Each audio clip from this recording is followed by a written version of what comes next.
નમસ્કાર ખેડૂત મિત્રો. હાલ 31 જુલાઈ સુધી રાજ્યમાં વરસાદી માહોલ યથાવત જળવાયેલો રહેશે. દક્ષિણ રાજસ્થાન પર બનેલી સિસ્ટમને કારણે છેલ્લા 4 થી 5 દિવસમાં ગુજરાતમાં ભારેથી અતિભારે વરસાદ નોંધાયો છે.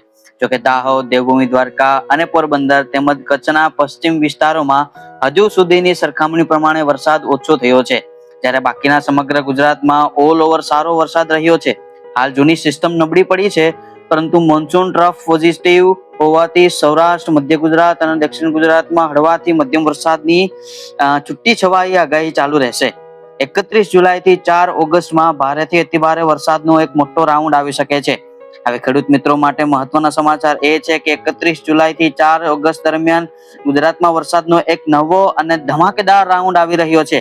આ સિસ્ટમનું કારણ બંગાળની ખાડીમાં એક મજબૂત ડિપ્રેશન આકાર લઈ ચૂક્યું છે, જે પશ્ચિમ દિશા તરફ આગળ વધી રહ્યું છે. અને આ સિસ્ટમનો રૂટ મધ્યપ્રદેશ થઈને છોટાઉદેપુર અથવા રાજસ્થાન સરહદેથી ગુજરાતમાં પ્રવેશ કરશે અને આગળ વધીને દ્વારકા થઈને દરિયામાં વિલીન થાય તેવું એક અનુમાન છે. હવે કયા વિસ્તારમાં કેટલો વરસાદ પડશે જોઈએ તો મધ્ય ગુજરાતમાં અમદાવાદ, આણંદ, નડિયાદ, ખેડા અને વડોદરા જેવા વિસ્તારોમાં ભારેથી અતિભારે વરસાદ પડી શકે છે. ત્યારબાદ દક્ષિણ ગુજરાતમાં ભરૂચથી લઈને વલસાડ સુધીના તમામ જિલ્લાઓમાં મુશળધાર વરસાદની શક્યતા છે.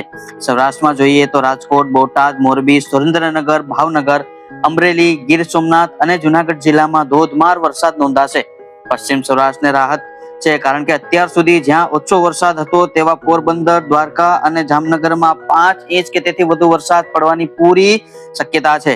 કચ્છ અને ઉત્તર ગુજરાતની વાત કરીએ તો કચ્છમાં પણ સાર્વત્રિક મધ્યથી સારો વરસાદ જોવા મળશે. ઉત્તર ગુજરાતમાં પણ સારો વરસાદ રહેશે, જોકે દક્ષિણ ગુજરાત અને સૌરાષ્ટ્રની સરખામણીએ ત્યાં પ્રમાણ થોડું ઓછું રહી શકે છે.